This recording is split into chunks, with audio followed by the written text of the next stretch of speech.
Assalamualaikum warahmatullahi wabarakatuh.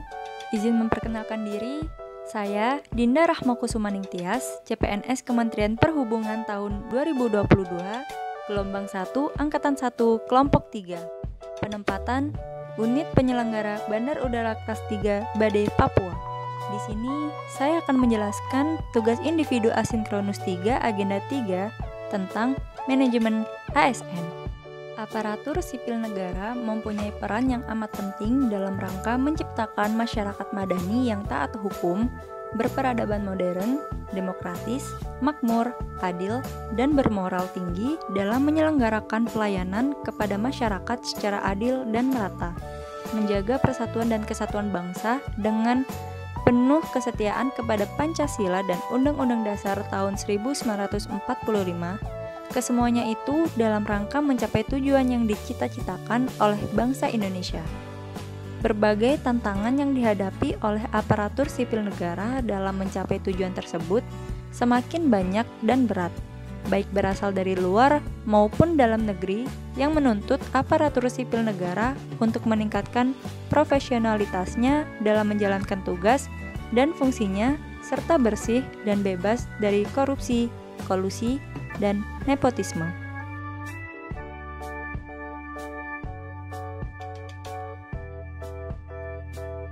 Pengertian manajemen ASN adalah pengelolaan ASN untuk menghasilkan pegawai ASN yang profesional, memiliki nilai dasar, etika profesi, bebas dari intervensi, politik, dan bersih dari praktik KKN, korupsi, kolusi, dan nepotisme.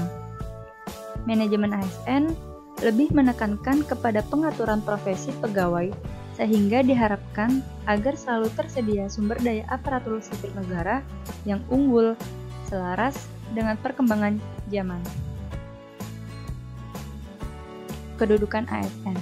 Kedudukan ASN berdasarkan Undang-Undang Nomor 5 Tahun 2014 terdapat dua, yaitu PNS dan PPPK atau Pegawai Pemerintah dengan Perjanjian Kerja.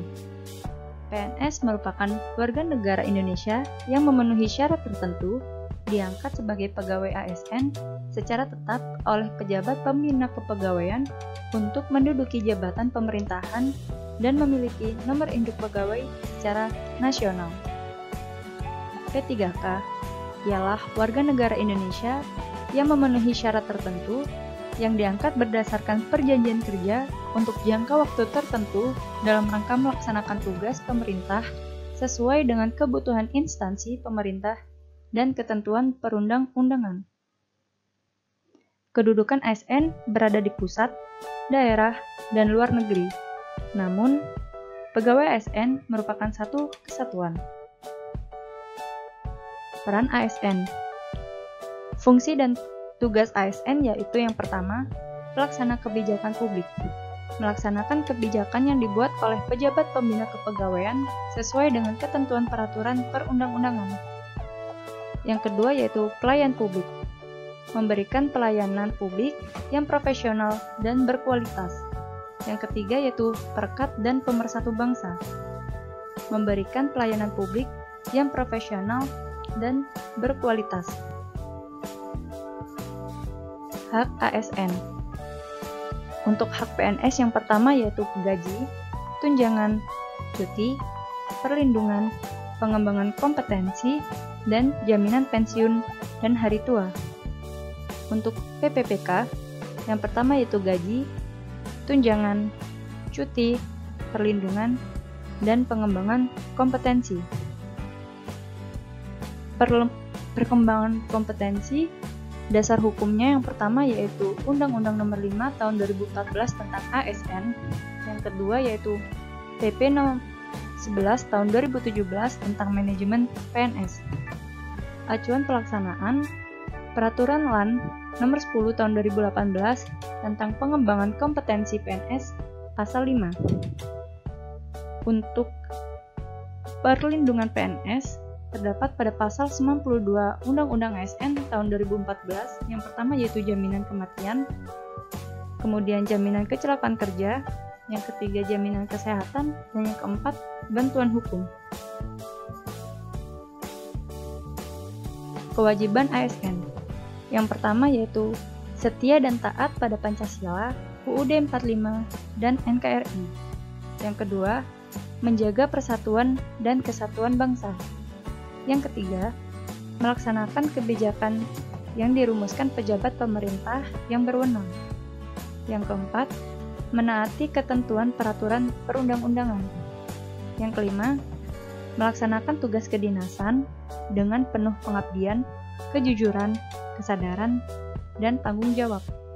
Yang keenam, menunjukkan integritas dan keteladanan dalam sikap, perilaku, ucapan, dan tindakan kepada setiap orang baik di dalam maupun di luar kedinasan.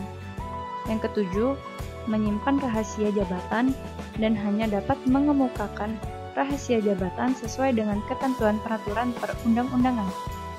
Yang terakhir yaitu bersedia ditempatkan di seluruh wilayah negara Kesatuan Republik Indonesia. Sistem merit.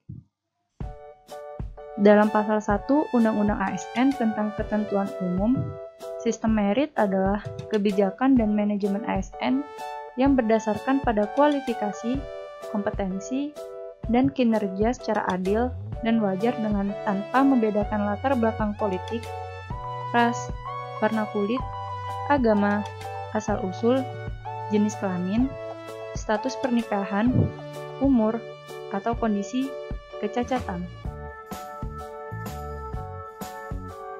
Manfaat sistem merit bagi organisasi, yaitu mendukung keberadaan penerapan prinsip akuntabilitas, dapat mengarahkan SDM untuk dapat mempertanggungjawabkan tugas dan fungsinya, dan yang terakhir, instansi pemerintah mendapatkan pegawai yang tepat dan berintegritas untuk mencapai visi dan misinya.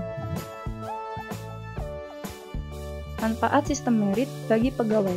Yang pertama, menjamin keadilan dan ruang keterbukaan dalam perjalanan karir seorang pegawai. Yang kedua, memiliki kesempatan yang sama untuk meningkatkan kualitas diri. Prinsip sistem merit. Yang pertama, perencanaan tenaga kerja berdasarkan analisis jabatan dan beban kerja. Yang kedua, tujuan perekrutan adalah mencari talenta terbaik. Yang ketiga, pengembangan kapasitas dan kemampuan tenaga kerja. Yang keempat, penilaian kerja berkelanjutan. Yang kelima, promosi yang dinamis. Yang keenam, apresiasi layak melalui sistem pensiun dan sistem kompensasi. Sekian yang bisa saya sampaikan. Apabila ada salah saya mohon maaf. Wassalamualaikum warahmatullahi wabarakatuh.